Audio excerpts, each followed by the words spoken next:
سر آپ پاکستان کے اندر کل زرداری صاحب کی بھی ضمانت ہو گئی ہے، تو یہ بلاول اور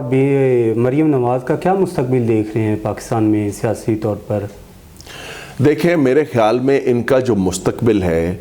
وہ ہماری جو موجودہ گورنمنٹ ہے، جس کو ہم بڑے چاؤ سے اور بڑی کوشش اور جدوجہد سے لے کے آئے تھے، گو کہ ہمارے وزیر اعظم اس بات کا اعتراف کریں نہ کریں، وہ یہ سمجھیں نہ سمجھیں کہ اس میں قلم کاروں کا، صحافیوں کا کتنا بڑا رول تھا، اور اب وہ یہ سمجھتے ہیں کہ سارے کا سارا صحافی جو ہیں وہ بکاؤ مال ہیں، سارے کے سارے جو صحافی ہیں وہ لفافوں پہ چلتے ہیں، اور وہ اس منفی سوچ کا سر آپ کو بھی کبھی لفافے کی آفر ہوئی ہے سر؟ یہ تو پھر بالکل ایک الگ موضوع ہے، اور یہ میں اس پہ لکھ بھی چکا ہوں، بلکہ نام لے کے میں لکھ چکا ہوں کہ کس طرح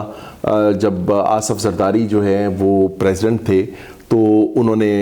مجھے جو ہے وہ ان کے 2 لوگ میرے پاس آئے تھے، اور وہ دونوں لوگ حیات ہیں، میں ابھی بھی ان کا نام لینے کے لیے تیار ہوں۔ ایک ہمارے شیخ احمد ریاض صاحب ہیں، اور دوسرے جو ہیں وہ ڈاکٹر قیوم سومرو صاحب، یہ میرے پاس آئے تھے بالکل زرداری صاحب کا ایک لفافہ لے کے، اور الحمدللہ یہ دونوں لوگ حیات ہیں، آپ ان سے پوچھ سکتے ہیں۔ وہ میں نے جو ان کے ساتھ سلوک کیا یا جو میں نے ان سے کہا وہ میں نے سارا اپنے کالم میں لکھ دیا تھا جو نوائے وقت میں چھپا تھا، صدر زرداری کا پہلا سلام، اس عنوان سے۔ اور بھی بڑے موقعات ہیں، اب یہ میں اپنے آپ کو کوئی وہ نہیں ثابت کرنا چاہتا کہ میں کوئی بڑا ایماندار آدمی ہوں یا میں کوئی بڑا ہیرو ہوں، ظاہر ہے میں اس میں ساری چیزیں جو ہوتی ہیں، لیکن کوشش کرتے ہیں ہم کہ اپنا جو کام ہے وہ ایمانداری سے کریں، اسی لیے آج تک کوئی عہدہ قبول نہیں کیا۔ یہ پی ٹی آئی کی جو گورنمنٹ آئی ہے، میں نے لکھا ہے کہ انہوں نے کوشش کی کہ میں ان کے ساتھ کسی بھی حیثیت میں کام کروں۔ اس میں بھی سر سچائی ہے کہ آپ کو میڈیا ایڈوائزر کے طور پر یہ پی ٹی آئی کی گورنمنٹ آپ کو لگانا چاہ رہی تھی؟ جی بالکل، میں نے معذرت کی تھی، اور میں نے ان سے کہا تھا کہ میں جو عطاء الحق قاسمی ہیں اور جو ہمارے عرفان صدیقی صاحب ہیں، یہ جب ان کے ساتھ ان کی سیاست کا شریف برادران کے حصہ بنے تو میں نے ان کے خلاف بہت کالم لکھے، کئی کالموں میں نے اس کا ذکر کیا، تو اب میں بھی اگر اسی گندگی کا حصہ بن جاؤں گا تو لوگ میرے بارے میں بھی ایسے ہی سوچیں گے جیسے وہ ان دونوں کے بارے میں سوچتے تھے۔ سو میں اس کا حصہ نہیں بنا، یہ ایک بالکل الگ موضوع ہے، اس پہ پھر کبھی آپ سے بات کریں گے۔ ابھی آپ نے موجودہ گورنمنٹ کی بات کی ہے تو میں اسی پہ اپنا فوکس رکھنا چاہتا ہوں کہ ہم بڑی جو ہے محبت سے، بڑی کوشش اور جدوجہد سے لے کے آئے تھے، اور میں یہ کہہ رہا تھا کہ عمران خان صاحب چاہے اس بات کا اعتراف کریں نہ کریں، وہ کسی اور قوت کو کریڈٹ دیں یا کسی روحانی قوت کو یا کسی اصلی قوت کو وہ اس کا کریڈٹ دیں کہ جی وہ انہیں اقتدار میں لے کے آئے ہیں اور جو بھی وہ ہے، لیکن اصل بات یہ ہے کہ اس میں بڑی جدوجہد تھی، لوگوں کی تھی، نوجوانوں کی تھی، ان کے اپنے پارٹی ورکرز کی تھی، ہم جیسے ان کے چاہنے والوں کی تھی۔ اب وہ سارے مایوسی کا شکار ہیں،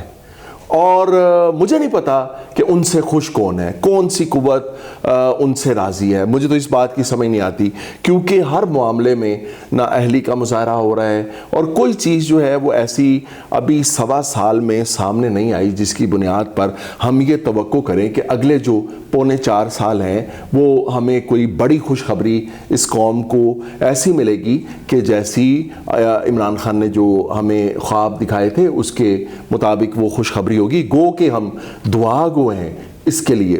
کہ یہ کامیاب ہوں اور ان کی ایمانداری جو ہے وہ اس ملک کے کوئی کام آئے، اور یہ چیزوں کو اتنا ایزی نہ لیں اور کسی نہ کسی شعبے میں اپنی اہلیت ثابت کریں۔ دیکھیں، میں نے خان صاحب سے ایک بات کہی تھی، یہ بڑی اہم بات ہے، میں نے جب یہ اقتدار میں آئے، ابھی انہوں نے حلف بھی نہیں لیا تھا، تو میں نے ان سے یہ گزارش کی تھی کہ حلف اٹھانے کے بعد آپ نواز شریف اور آپ یہ جو شریف برادران ہیں اور جو زرداری ہے ان کو آپ اداروں کے رحم و کرم پہ چھوڑ دیں. ادارے جانیں یہ جانیں, ادارے ان کو سزا دیں, ادارے ان کو چھوڑیں. سپریم کورٹ موجود ہے, باقی جو لانے لے جانے اور بنانے والے ادارے ہیں وہ اپنا کام کرتے رہیں. آپ 3 چیزوں پہ اپنا فوکس کریں. ایک جو نظام صحت ہے ہمارا, ایک جو نظام تعلیم ہے ہمارا, اور ایک لا اینڈ آرڈر. ان 3 چیزوں پر آپ فوکس کریں اور اس میں آپ